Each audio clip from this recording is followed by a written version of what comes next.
Hey viewers, welcome to another game of Schedule Pro Gamer. Today we're doing best of one, which means just a single game, between EJK and Creature. Yeah, I wanted to say the Creature, but he is actually just called Creature. So this is, I believe, just a Grandmaster match on, well, without the tournament. That's what I mean.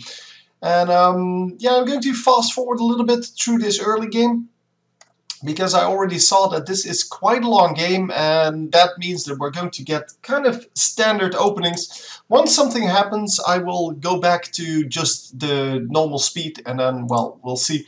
So gateway coming up, gas is coming up as well. Here we actually saw the refinery before the barracks, which means that he's going into something that is really gas heavy, so either lots of tanks or something like Banshees, although for Banshees I guess he could even start mining a little bit later. But we'll see, we'll see. So the reactor going down on the barracks, but not producing anything as of yet. And here we're going to use just some Widow Mines. Expansion is going down on both sides, which means that the scouting already happened for our Terran player, and the Protoss player is going to find his opponent right now, although he's not going to see anything because he is going to walk into this or not. Did he just retreat? He just assumed, oh no, he's still here. He is still scouting around, and let's see, can we actually see what's when he comes in? No, he's just going to produce a pylon and run back to his safety. So that means that at this point, well, it becomes a little more interesting. So the stalkers can be warped in now. We see a robotics facility, just a standard cybernetics score, Twilight Council, and a bunch of warp gates. So far so good. It's all fairly standard, and yeah, a couple of stalkers trying to come in. Of course, these Widow Mines will snipe stalkers in one shot, so that is awesome, because if he comes too close, that is a free stalker kill. Because with the missile turret here, he should have no opportunity to actually spot that before, before they get shut down.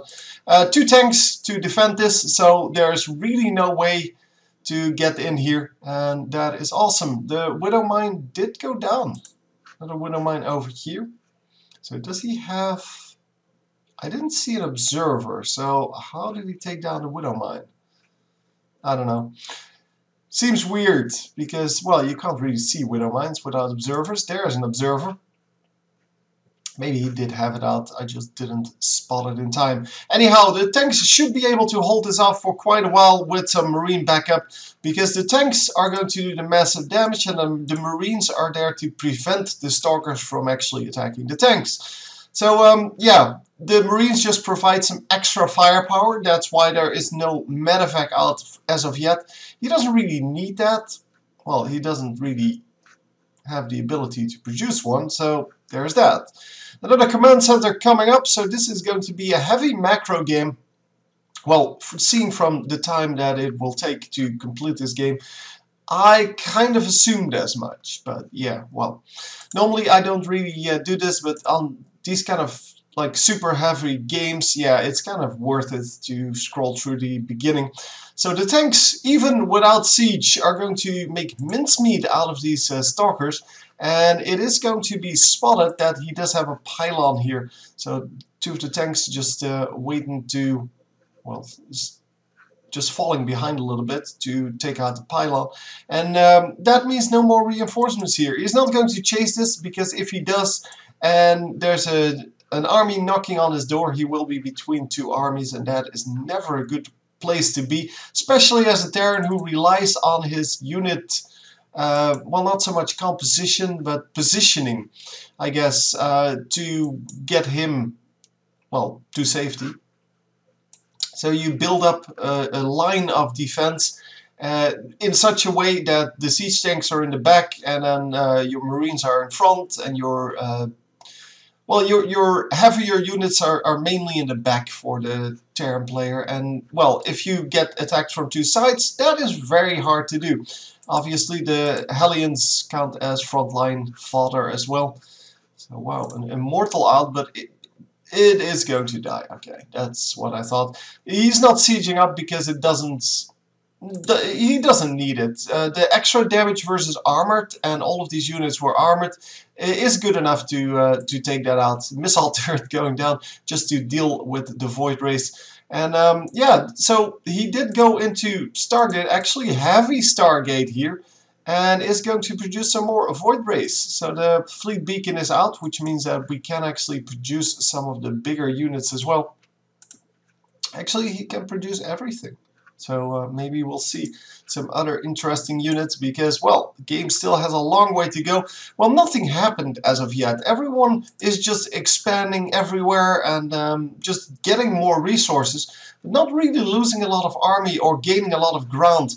Nobody really moving out of their bases, just happy to sit back and poke a little bit. And yeah, well, some tanks that are going to defend this, and yeah, nothing is going to happen. So yeah, missile turrets are really worth virtually nothing. They're just there to scout around and basically do nothing. Another pylon gets taken out, which is another 100 minerals. It doesn't really mean anything. These little bits of like advantages that they create by killing like a missile turret or a pylon really mean nothing at this point because, well, they make so much money or resources, so it doesn't matter. And even here, picking off a couple of drones really doesn't matter. And we do see interesting things in the making. We have the Tempest here, which is of course a nice long-range unit, and we see the, what's it called, Raven. Haven't seen that in a while. Used to be a tactic to go for a lot of Ravens because they're so good against so many of the big units. But yeah, Ravens apparently underway, which means that we are going to see some point defense drones to defend against the missile attacks. I'm assuming that's not for these Stalkers because, well, Stalkers, they attack so quickly that you can't really defend that in that way. Yeah, just chilling in front of the base here. As I said, they're not really eager to run into each other and get things done. But the Terran player here making another command center, whereas our Protoss player doesn't seem very eager to take another base. Pylon going down in the middle of the map and over here, just to spot things. I mean, pylons at this point are just like units, except for the fact that you can produce them instantly. So you don't have to actually wait for a cooldown. So yeah, they're just used as scouting, well, beacons, I guess. Lots of planned buildings here. The command center is flying over. SCV is going to build some stuff, and they are going to have to take out this this pylon as well. Although he is moving out with his army, so I don't know if he actually spotted that. Lots of Vikings already in the air, so he apparently knows. Well, he has scouting tools all over the place. He apparently knows that there are big units out. I don't know where they are. Or they're over here. Wow, we actually see carrier. Just the one though. I mean, oh, 3 more in production. Never mind. So he is going to go for carriers. And carriers, yeah, they still work well against the Ravens. The Tempest, not so much. So here, the Tempest, there you have a point defense drone. The Tempest fire or shots should be tanked pretty heavily, and yeah, just all the units going down on both sides. So yeah, let's see what's left in the end. I guess some Tempest will survive for a while, but they shouldn't be able to stay alive forever. Well, the carrier coming in to save that. And now there's no anti-air left, so the tanks are going to have to retreat. The base did go down. And yeah, well, with the base going down, you will have to rebuild that. This is a big advantage for our Terran player, of course. And he was already base up because he has this base, which kind of, well, doesn't exist yet for our, well, it does exist, but this base is now taken down. So one base up for the Terran player, and he is building another command center over here, which means that he is going to be 2 bases up until the point where this base actually goes up. And when that happens, he will have, well, still an advantage, but not gain more of an advantage. But yeah, he can actually get another base up after this, because there are plenty of bases to get, and with this huge air force, there's not a lot of mobility and not a lot of scouting for the Protoss player. Protoss player would do very well to produce some observers here, because observers would mean that he could. Are we actually? Wow, we see a sensor tower here. Haven't seen that since like the beta days. But yeah, good variation of units here. Very nice to see all these old school units. And are we going to just scout or actually expand again? Anyhow, it's kind of nice to see these units used again. But yeah, this army, as I said, is not very good at moving around the map, because if he overextends with it even a little bit, a bunch of Vikings will just pick it off. And there are Vikings on the map. I was wondering where they were, but yeah, easy to see. The Thors, yeah, they're going to be great against just about everything, but they're not really efficient normally. So it's great to see them again. They got nerfed pretty hard in one of the patches, well, after beta. And after that, we didn't really see them a lot, except for, well, against the big air compositions, like, well, versus Zerg, if they go for Mutalisks or something like that. It does seem that we did get a little bit of harassment there, but not a lot of problems. So 3 more of these missile turrets coming up. The missile turrets, of course, are going to do exactly nothing against carriers or Tempest, but they're just there to scout whenever this is, or when this is going to get in, and he still has to take out the missile turrets before he can move over them. But yeah, the Tempest outrange them, and the carriers, well, they have interceptors, and even if he loses an interceptor to the missile turrets, it's like a 5-second delay or something like that, 8-second delay. Wow, woohoo! Yeah, that's not really worth it at all. So the tanks did get some damage done, but not enough to actually last, because, well, didn't even get through the shields, and they are going to have a little bit of a battle while we have a battle over here. The Vikings, of course, are going to pick off as many of the actual big ships as they can, and look at how efficient they are. And this is why we never see carriers. Carriers just get picked off immediately, and they can't really react to the amount of Vikings here. And there weren't even that many Vikings. I mean, it's not like he had like 50 Vikings. No, he had more like 12, and they still pick off this air force pretty easily. Not a lot of things going on. The point defense drones trying to do their best. Actually, he didn't go for that. He went for the auto turret, which is not a great unit. I guess it absorbs a lot of shots as well, and it does some damage. The point defense drone, of course, not doing any damage. But look at the diminished air force here. It's just a bunch of Tempest now. Yeah, that is very unfortunate. Yeah, and we did see another expansion here. Wow. So another command center going down. He is currently on 1, 2. Is this still mining? Yep. No, not really, but 3, 4, 5 bases. I guess 4 bases mining, whereas the Protoss player is basically on 2, and this one is dead, so 2 bases. Yeah, well, 2 against 4. I like the chances for our Terran player here. Yeah, you did see, well, that he built some crap over here. That got taken out, the missile turrets, and it's just there to delay his opponent. It doesn't really matter that it gets taken out, because, well, it's 75 minerals each. At this point, that is virtually nothing. The sensor tower not really that big of a range on this map. Wow, still coming in, still coming in with the Hellion. Hellion getting 1 kill. I don't think he's going to be super effective here, but yeah, he did get at least one other drone there. Probe, sorry, probe. I know it's a probe. So yeah, the range of this guy is not very huge because, well, it only covers a small amount of the map, but yeah, that's because this is a huge map. Also, no scouting going on from our Protoss player. As I said, he needs to build some observers to compensate for the fact that his army, wherever it might be, it's over here. His army can't really scout at all. But look at that, he is building 3 carriers where his opponent is just building everything at the same time.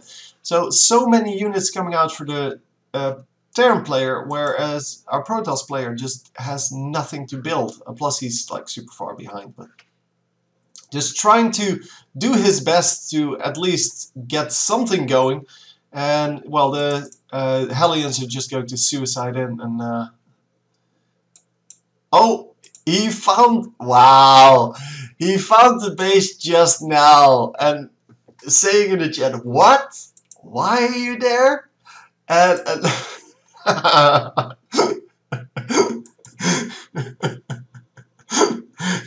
that's just stupid. Oh, he now realizes that he's like 4 bases behind. Yeah, finally he is actually going to scout around. His observers should have done a way better job of keeping track of where the Terran is expanding. Because observers, yeah, they're pretty expensive gas-wise, but later in the game, so like where we are now, you have plenty of gas to build a few at least. And you have plenty of supply because he has plenty of supply to work with. They don't die easily, so all in all, he should definitely have been scouting a little bit more and not gotten behind by this much. But yeah, I don't know if I can ever see, no, I don't think I can actually see how many resources he got from that. The armies are pretty much the same. But yeah, he has gotten a huge advantage out of just having all of these extra bases. And obviously, mining with mules doesn't cost you any supply, which means that he's going to just be in a good spot. This slow-ass army is going to take forever to get back, but also this Terran knows where the army is. I mean, he knows that he wants to come back to defend this, and we're going to see the biggest air battle that I've seen in a while. So lots of Vikings here. Yeah, just lots of Vikings, and that's not going to be good. The point defense drones, I'm assuming, are going to be used now. Yeah, there we go. And there is nothing you can do with the Tempest if point defense drones are out. So many of them. So many of these Ravens, and therefore so many point defense drones. He just can't hit anything, except for this guy, or these guys. There's just nothing he can hit. And that is the really big problem with the Tempest. That's why you don't see it used a whole lot. You just can't reach anything if there's, well, a Raven on the field. They attack so slowly, and even though they do a massive amount of damage, I mean 56 against massive, but 39 normal, which is a massive amount compared to other attacks. Yeah, your shots get absorbed very easily, and of course if you just lose 1 unit, you're already behind by quite a significant amount. So just getting out macroed here because he didn't scout properly, and of course the unit composition was just, yeah, I'm sorry, but it was terrible. That's just all I have to say about it. I mean, going for big air, yeah, you can do that, but you need stalkers underneath it to defend it, because you can't rely on these guys to defend themselves against the Terran. Maybe against the Zerg, but even then, there are ways to deal with this army pretty easily. Anyway, hope you enjoyed, and I will see you next time. GG!